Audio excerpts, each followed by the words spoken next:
지금부터는 이제 본공사가 들어가는데요. 가장 먼저 들어가는 철거부터 살펴보겠습니다. 여기서 철거는 다시 세 가지로 나뉘게 되는데요. 본철거, 샤시 철거, 바닥 철거 이렇게 나뉩니다. 먼저 샤시 철거는 말 그대로 기존에 설치된 샤시를 철거하는 거예요. 샤시 철거는 본철거 팀에서 뜯는 경우도 있지만 저 같은 경우는 샤시를 시공하는 날 일찍 전문 철거 팀을 넣어서 철거를 미리 하고 바로 샤시를 시공하는 방식을 사용합니다. 그래야 추운 겨울이나 비가 언제 올지 모르는 여름철에 동파나 누수 걱정 없이 인테리어를 진행하실 수 있거든요. 샤시 전문 철거팀은 샤시 시공하시는 업체와 미리 이야기하셔서 시공업체 쪽에 문의하시면 알아서 붙여주시는 경우가 대부분이니 큰 고민 없이 시공 날짜만 잘 잡으시면 돼요. 다음 바닥 철거는 기존에 깔려있는 강마루 같은 본드 마루가 시공되어 있을 때 하는 철거입니다. 본드로 시공된 바닥재는 웬만한 장비로는 철거가 불가능해요. 그래서 전문 장비를 소유한 바닥 철거팀에서 철거도 진행하고 남아있는 본드 자국이나 지저분하게 올라온 요철들을 샌딩기로 갈아주면서 다음 시공을 위한 밑작업을 해주는 거예요. 그리고 본철거입니다. 싱크대, 몰딩, 욕실 위생기, 타일, 조적 벽체 등 샤시랑 바닥을 제외한 모든 철거는 본철거에서 진행을 해요. 기존 바닥이 장판이나 강화마르면 이것도 본철거팀에서 철거하시면 되고요. 만약 셀프 인테리어를 준비하신다면 망치, 빠루, 드릴 정도로 목재나 조명 등은 하실 수 있겠지만 그 외에 타일이나 위생도기 등은 무게도 많이 나가고 장비도 필요해서 꼭 전문 철거팀에게 맡기시는 걸 권해드립니다. 이때 바닥이 타일로 되어 있다면 타일은 이 바닥 철거팀에서 할 수가 없어요. 그래서 본 철거팀에서 철거를 하시고 이후에 붙어있는 본드만 별도로 바닥 철거팀에서 들어와서 샌딩 작업을 요청하시면 됩니다. 여기서 주의점은 바닥 철거는 꼭 본 철거 이후에 하셔야 돼요. 왜냐하면 기존 가구나 다른 데코레이션 밑에 마루가 깔려 있는 경우들도 있어서 마루 철거를 먼저 진행하신다면 본 철거 이후에 또 다시 들어와서 철거비가 추가로 발생할 수가 있어요. 다음은 샤시입니다. 샤시를 설비보다 먼저 하는 이유는 확장공사 시에 바닥 양생 시간 때문인데요. 확장공사를 진행하게 되면 확장부에 바닥 난방을 연장하여 설치를 하고요. 기존 바닥 높이에 맞춰서 미장을 하게 돼요. 미장을 한 다음 하루 이틀이면 사람이 걸어 다닐 수 있을 정도로 굳지만 그 내부는 아직 양생이 다 되지 않은 상태거든요. 그런데 이런 상태에서 샤시를 설치하게 되면 설치할 때 창짝을 한 번씩 바닥에 내려놓고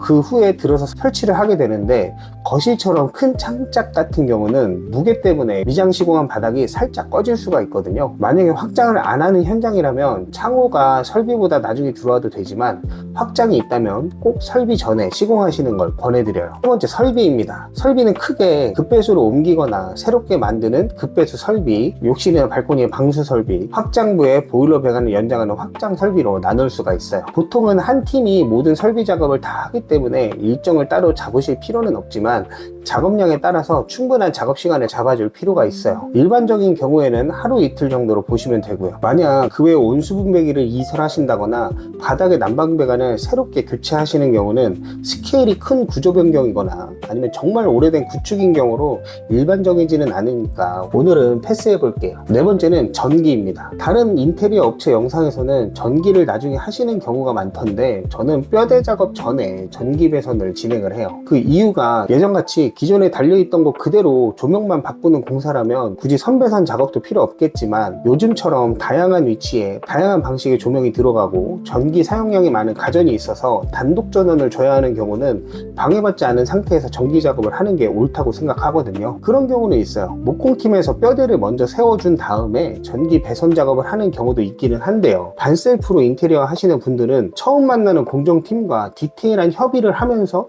공정을 겹쳐서 시공하신다는 게 잘못하면 작업량이 안 나오거나 심지어는 작업을 못하고 내보내는 경우도 발생할 수가 있어서 역시 손해보실 수 있는 포인트가 되니까요.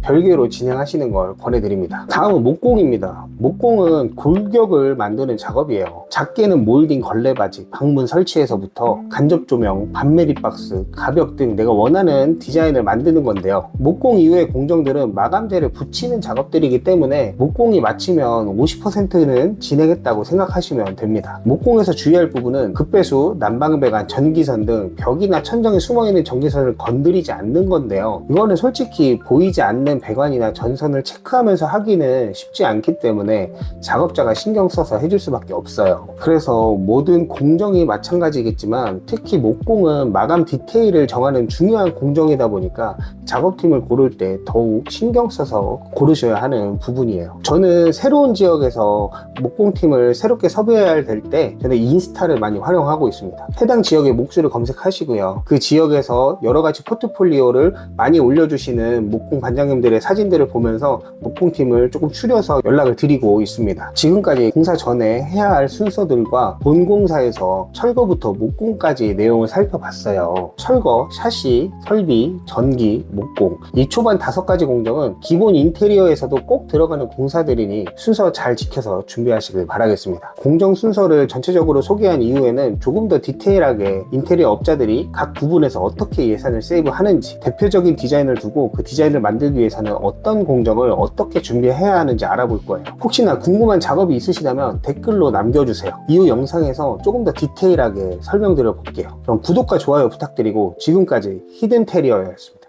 즐거운 하루 보내세요.